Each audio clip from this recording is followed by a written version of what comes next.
My father was a great man. My best friend, he loved NASCAR, so did I.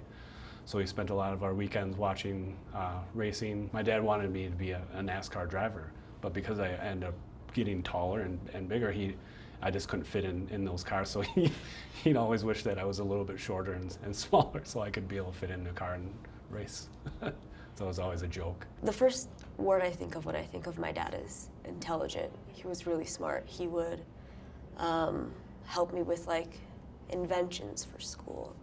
He would take my really silly idea and bring it to life. He was very good at mechanical stuff, so he would use a car jack and somehow implement that in a elementary school project. My sister had called me, it was a little bit before Thanksgiving, and she had mentioned that he had been picked up, some paperwork issues. Didn't seem like anything, nothing really ran through my mind that was alarming.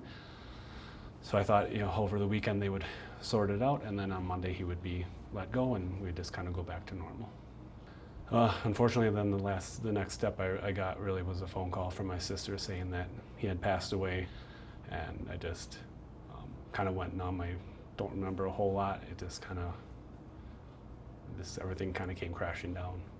There's no way to describe what getting that phone call is like, what having to call your family members is like, and sharing in that heartbreak.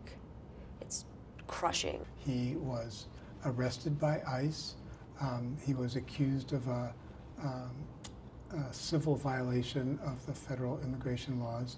He was imprisoned in an ICE detention facility here in Aurora, and 2 weeks later, he was dead. Many people were responsible for what happened to my dad and what continues to happen at the GEO facility.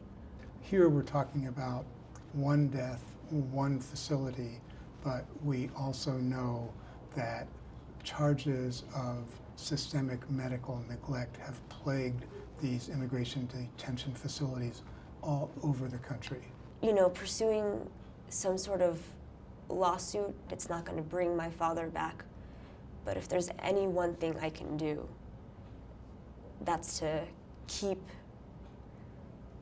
as many people away from that experience, from getting that phone call. That's just something forever etched in my brain that I'll never let go, and always hear that phone call of my sister's voice in my head telling me that my dad passed away. That's just something I'm going to live with forever.